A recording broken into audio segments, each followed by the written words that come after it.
Okay મિત્રો, તો આજનો ટોપિક જે રહેશે તે પણ આપણો 12th સાયન્સ માટે જ રહેશે.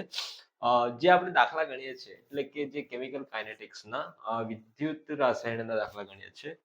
સોરી, વિદ્યુત રસાયણ ક્યાં, રાસાયણિક ગતિના ગણીએ છીએ.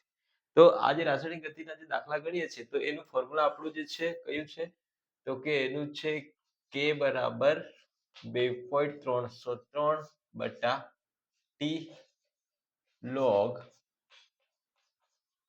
R0 બટા R.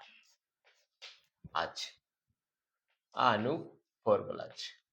ઓકે, તો આજના ટોપિકમાં રહેશે કે ફર્સ્ટ ઓર્ડર રિએક્શન, પ્રથમ ક્રમની પ્રક્રિયા માટે સંકલિત વેગ સમીકરણ તારવો, અચળાંક તારવો. ઠીક છે, તો ફર્સ્ટ ઓર્ડર રિએક્શન લઈએ. ફર્સ્ટ ઓર્ડર રિએક્શન માટે રેટ કોન્સ્ટન્ટ મેળવવાનું છે. એટલે કે ફર્સ્ટ ઓર્ડર રિએક્શન માટે તમે જો તો ગુજરાતીમાં કહીએ તો પ્રથમ ક્રમની પ્રક્રિયા માટે સંકલિત વેગ સમીકરણ મેળવો. હવે આ રીતે છે અને કદાચ આ તારા વાક્ય છે અને આ પૂછાયો છે તમારો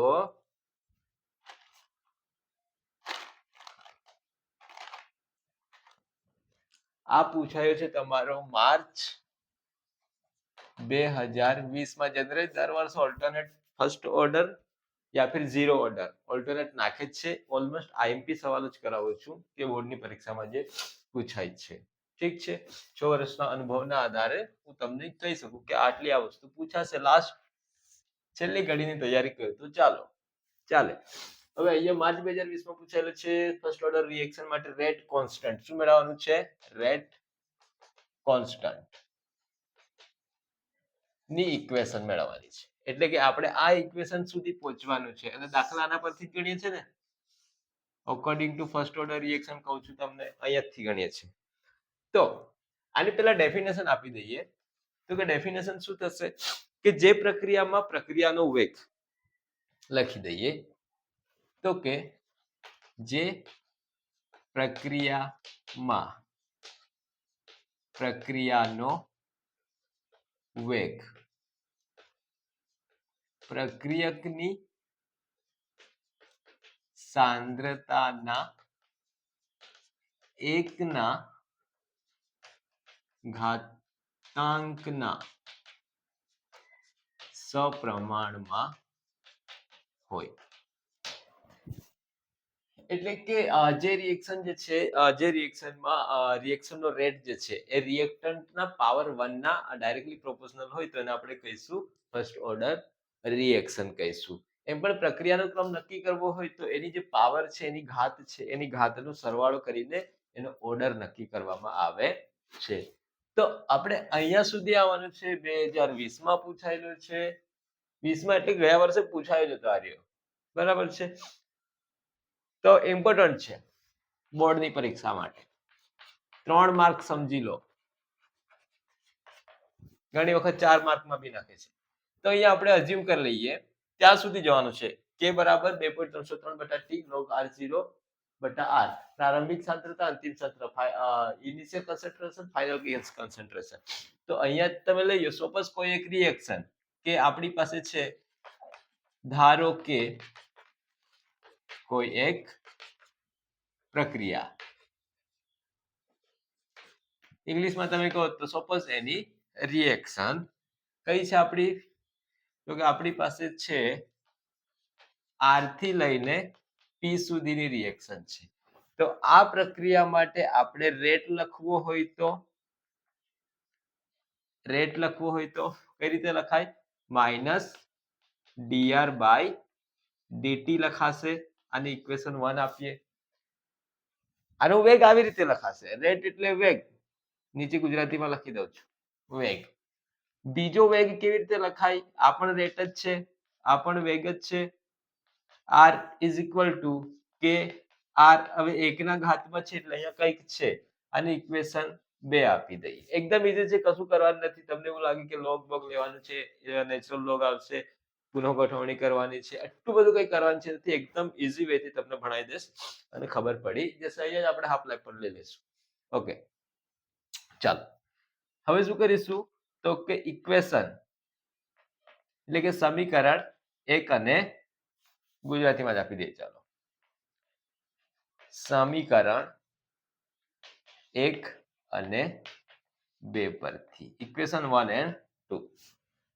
આ પણ વેગ છે, જો આ બી વેગ છે, આ બી વેગ છે, આ પણ રેટ છે, આ પણ રેટ છે. તો આ બંને ઇક્વલ છે. તો તમે લખી શકો કે minus dr by dt is equal to k r લખી શકો. હવે dt ને લઈ જશું અહીંયા અને આર ને લઈ જશું અહીંયા. તો બનશે આપણો minus dr by r is equal to k dt થશે. હવે જે આ ઇક્વેશન છે ને, તો આ ઇક્વેશન ને આપણે તો સમીકરણની ઇક્વેશન ને ઋણ વડે ગુણતા, બરાબર, શેના વડે? ઇક્વેશન ને નેગેટિવ વડે મલ્ટીપ્લાય કરતા. તો શું બનશે? તો જુઓ, તો આ માઇનસ માઇનસ તો પ્લસ થઈ જશે તમારો, એટલે dr બાય આર થશે અને અહીંયા થશે માઇનસ કે dt. આને આપી દો ઇક્વેશન નંબર 3. ઠીક છે, અહીંયા સુધી એકવાર રિવાઇઝ કરીએ. સપોઝ કોઈ એક રિએક્શન છે, એનો રેટ લખ્યો dr by minus dr by dt. એ જ રેટ લખી શકાય kr.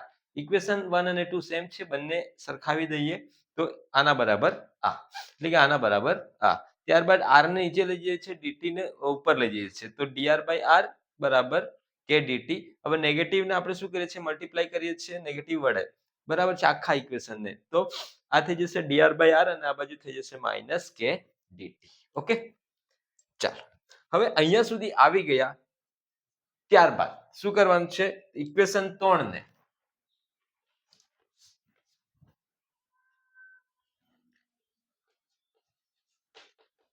સમીકરણ 3 નું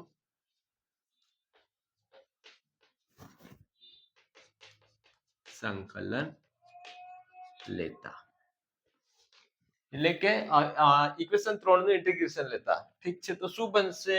ઇન્ટિગ્રેશન લેશું તો dr બટા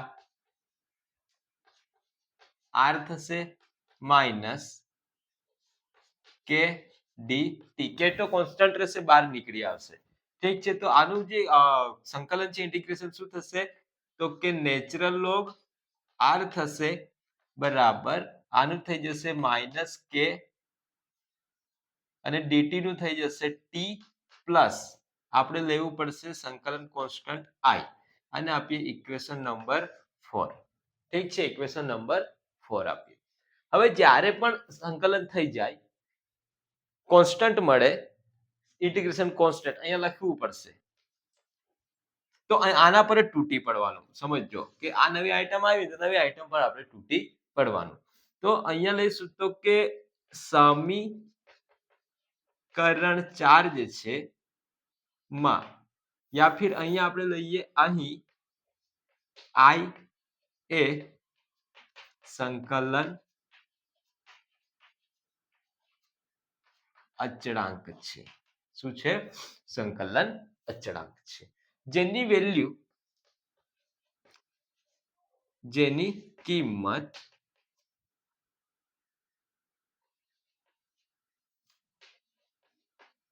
જુદા જુદા સમયે શોધી શકાય છે. કે i જે છે ને એ ઇન્ટિગ્રેશન કોન્સ્ટન્ટ છે, જેની વેલ્યુ ડિફરન્ટ ટાઈમ પર આપણે ફાઇન્ડ કરી શકીએ છે. તો અહીંયા આપણે લઈએ તો કે તેથી i ની કિંમત જેવો i આવે તેવો i ની કિંમત પર આવી જવાનું, બરાબર. તેથી ટી બરાબર 0 સમયે આર બરાબર R0 લેતા. ઠીક છે, આર બરાબર R0 લેતા. તો અહીંયા આપણે લઈશું ln r ઇક્વેશન 4 માં. તો ln r તો એઝ ઇટ ઇઝ છે. r બરાબર શું લેવાનું છે? R0 બરાબર માઇનસ કે ટી બરાબર 0 પ્લસ i. તો શું મળ્યું આપણને? નેચરલ લોગ R0, આ તો આખો 0 થઈ ગયો, બરાબર i. તો i ની કિંમત મળી ગઈ આપણને. i ની કિંમત ln R0 મળી ગઈ. હવે તમે જોશો તો આને આપી દઈએ ઇક્વેશન નંબર 5 આપી દઈએ. તો સમીકરણ 5 માંથી i ની કિંમત સમીકરણ 4 માં મૂકતા. સમીકરણ 5 માંથી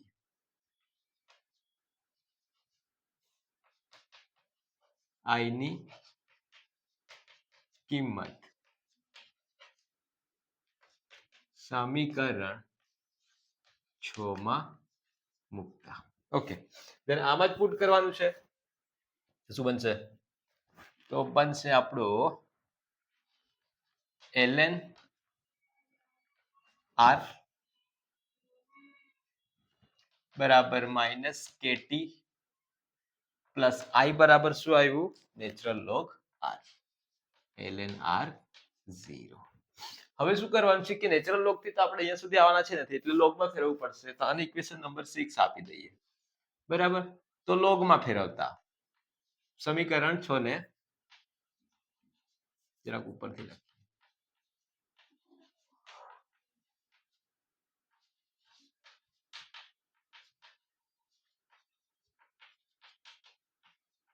હવે લોગમાં ફેરવવા માટે કેટલા વડે? તો કે 2.303 વડે ગુણવું પડે. બરાબર, તો નેચરલ લોગ માંથી લોગમાં ફરશે. તો તમે જોશો અહીંયા તો કે નેચરલ લોગ કાઢીશું, 2.303 મૂકીશું, લોગ r થઈ જશે માઇનસ કે ટી.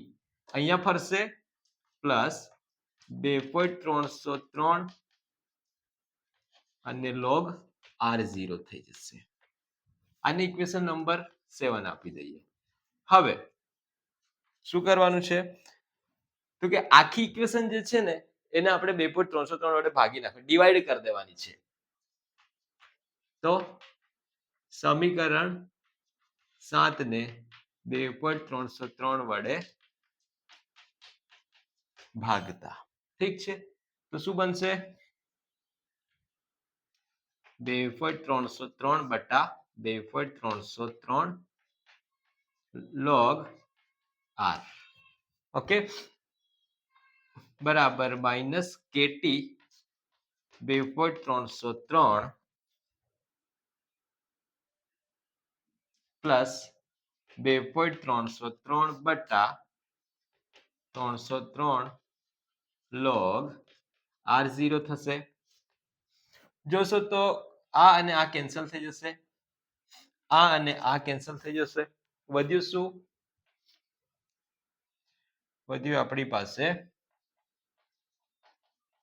log r બરાબર માઇનસ કે ટી બટા 2.303. અહીંયા શું વધ્યું? log r. હવે આને કરતા બનાવીએ તો, કેમ કે આપણને કે જોઈએ છે ને, આપણને જોઈએ છે કે, તેથી k ઇઝ ઇક્વલ ટુ શું થઈ જશે? આ ઉપર જશે 2.303 બટા આ નીચે આવશે ટી અને અહીંયા આવશે log r0 બટા r. તો આ થઈ ગયું આપણું પ્રથમ ક્રમની પ્રક્રિયા માટે સંકલિત વેગ સમીકરણ.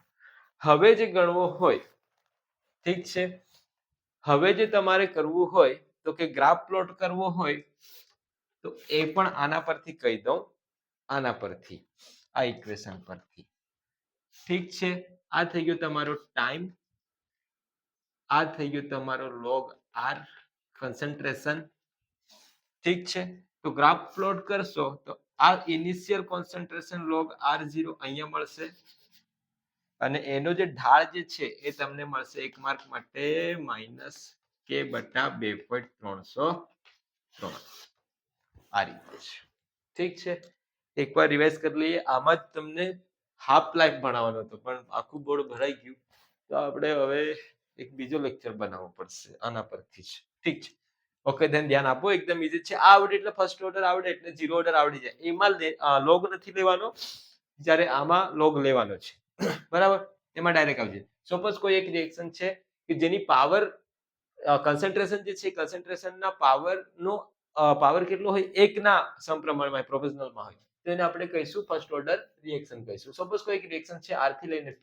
જોજો હવે r બરાબર આનું જે રેટ લખીએ તો વેગ, તો r બરાબર -dr/dt અને r બરાબર kr થશે. તો ઇક્વેશન 1 અને 2 પરથી બે સેમ છે, સરખાવી દીધા. એકનું ઉપર લઈ ગયા, બીજા નીચે લઈ આવ્યા, તો dr/r -kdt. આ આવ્યું એટલે આપણે સંકલન ઇન્ટિગ્રેશન લઈ લેવાનું. તો ઇન્ટિગ્રેશન લેશું તો આ થશે તમારો ઇન્ટિગ્રેશન dr/r થશે -kdt થશે. એનું સંકલન લેશું તો ln r બરાબર -kt + i મળે એટલે i પર તૂટી પડવાનું, કેમ કે i ની વેલ્યુ ફાઇન્ડ કરીશું એટલે આપણને શું મળી જશે, r0 મળી જશે. કે t બરાબર 0 સમય r બરાબર r0 પુટ કરીએ તો નેચરલ log r0 बराबर k t. અહીંયા તમે કહેશો કે સર ये कहां से रख दिया, तो सर ने ये वाला रखा है આ ઇક્વેશન માં. બરાબર, t બરાબર 0 લખેલો છે. અહીંયા લખી દઉં તો ln r બરાબર -kt + i આ ઇક્વેશન માં લખેલું છે. બરાબર, તો આ t બરાબર તો તમારે 0 થઈ ગયો, તો આખું i બરાબર ln r0 મળી ગયું, એની વેલ્યુ મૂકી દો. બરાબર, હવે પેલું પુનઃ ગોઠવણી, રીઅરેન્જમેન્ટ એ બધું છે, બધું કરવાની તમારે કોઈ જરૂર નથી. બહુ પેલું બુકમાં જશો એનસીઈઆરટી માં તો જરાક પેલામાં પાવરમાં લઈ જશે, નેચરલ લોગમાં લઈ જશે, પછી ફેરવી ફેરવીને લખશે. આપણે ડાયરેક્ટ આના પરથી દાખલા ગણવાના છે. આ જ ફાઇનલ ઇક્વેશન છે, તો અહીંયા સુધી આવવાનું છે. ઓકે, તો અહીંયા થશે તમારું નેચરલ લોગ r બરાબર -kt + ln r0. તો ઇક્વેશન 6 ને લોગમાં ફેરવવા માટે શું કરવું પડે, તો કે 2.303 2.303 વડે મલ્ટીપ્લાય કરવું પડે તો લોગમાં ફેરશે. પણ આપણને તો ખાલી અહીંયા સુધી આવવાનું છે, તો આને 2.303 વડે ડિવાઈડ કરવા પડશે. ડિવાઈડ કરીશું એટલે આ વેલ્યુ મળશે. મારે આને કરતા બનાવવાનું છે, તો કેને કરતા બનાવીશ તો 2.303 t log r0/r થઈ જશે. તો ફાઇનલ આ ઇક્વેશન જે છે એ ફર્સ્ટ ઓર્ડર રિએક્શનનો રેટ કોન્સ્ટન્ટ માટેની ઇક્વેશન છે. ઓકે, તો અહીંયા સુધી રાખી અને ઈઝી છે, આવડી જાય એવું છે, તો અહીંયા સુધી રાખીએ.